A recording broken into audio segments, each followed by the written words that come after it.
There are moments when three invisible psychological forces begin to stir inside you.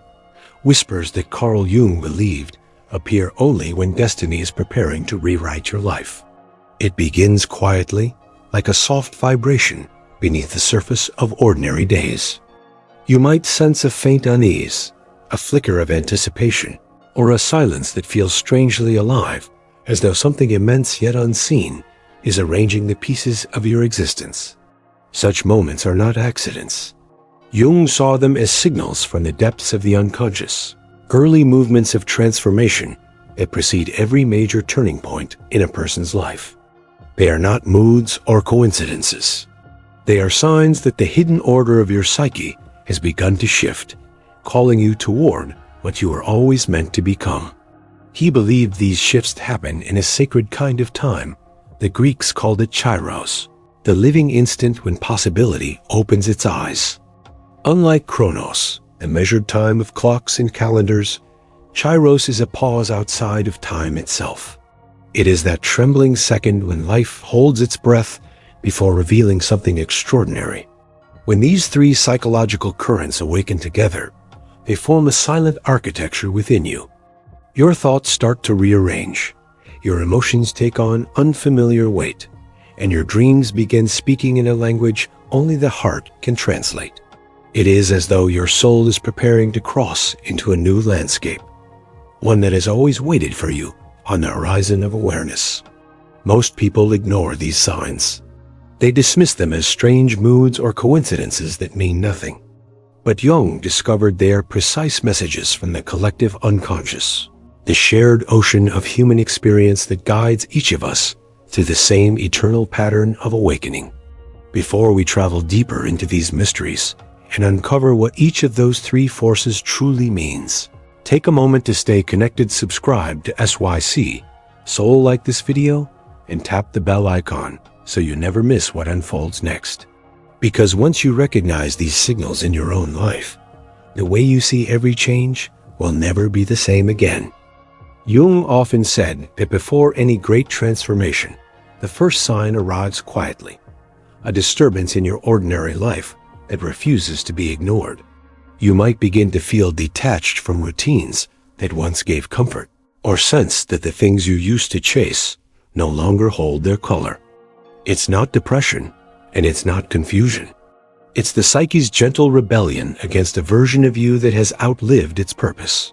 He called this the crack in the shell, the subtle moment when the unconscious starts pressing upward, asking to be seen. What once fit neatly into your identity suddenly feels too small. You might find yourself asking questions that have no simple answer. Why am I doing this? Why does this no longer feel like me? This disorientation, Jung said, is sacred. It's the psyche's way of announcing that the old structure of your life is beginning to dissolve so something larger can be born. If this feels familiar, pause for a second.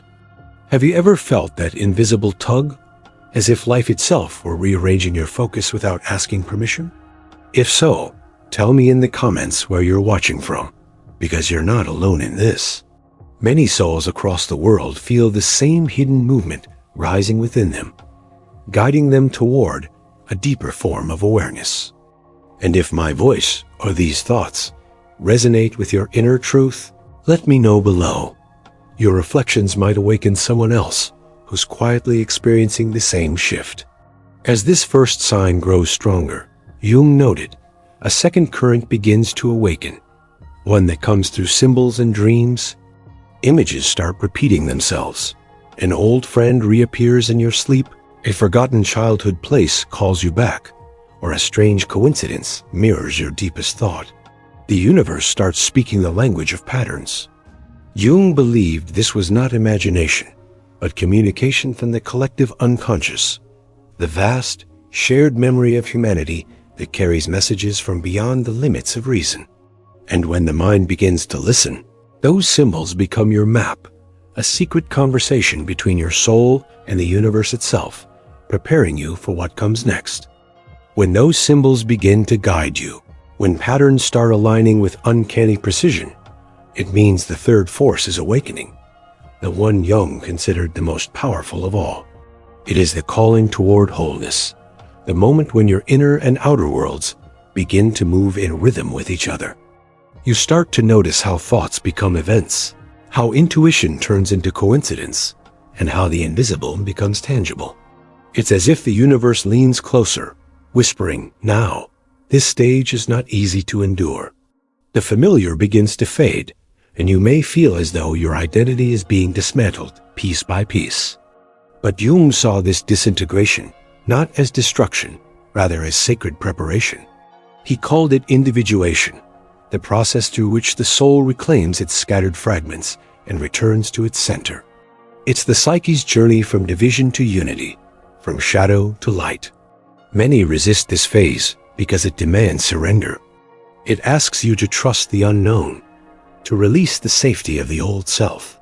But once you allow that collapse, something extraordinary happens. A new awareness emerges, vast and steady, as if your consciousness has discovered its own source. You begin to see that every event, every loss, and every joy were never random. They were threads woven into the same divine pattern, leading you home. Jung believed that at this point, synchronicities appear, moments so precise and meaningful they defy explanation. They are the psyche's way of confirming that you are aligned with your deeper path. These experiences carry the energy of revelation, small proofs that your life and the universe are speaking the same language. When you experience them, don't dismiss them as chance. Pause. Listen. They are messages from the part of you that never sleeps, the eternal intelligence guiding your evolution. Stay with this thought, because in the next moment, we step into what Jung called the moment of integration, where all three forces merge into one timeless realization that changes everything.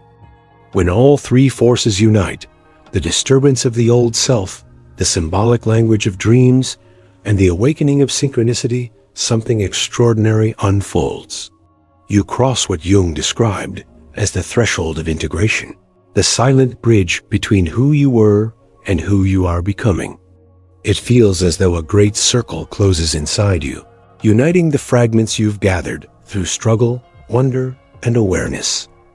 In this moment, time itself seems to slow. You can sense the rhythm of life pulsing through every event, every breath, every memory. Nothing feels random anymore. The pain that once confused you begins to reveal its purpose, and the choices that led you here start to make sense, not through logic, but through understanding that comes from the soul. This is what Jung meant when he said the unconscious seeks to become conscious, that every hidden part of us longs to step into the light. He believed that true transformation is not about becoming someone new, but about remembering what has always been there, the untouched center within you that has been quietly waiting beneath all the noise. When you finally stand in that awareness, you don't feel superior or enlightened. You feel complete. Life becomes less about control and more about alignment, less about chasing and more about allowing. You begin to live in harmony with the deeper rhythm of existence, the same rhythm that has been guiding you since the beginning. And perhaps this is the greatest secret Jung left behind, that the universe is not outside you, but within you, unfolding through your thoughts, your choices, your dreams. To live consciously is to participate in that unfolding, to become a co-creator with the unseen forces that once only whispered your name. If this journey through Jung's vision has resonated with you, if somewhere within you've felt that quiet recognition, then let this not be the end. Subscribe to SYC Soul, like and share this video with someone who might need to hear these words, and keep your heart open for the moments when the universe begins to speak again, because it will. And when it does, you'll recognize its voice. It's been yours all along.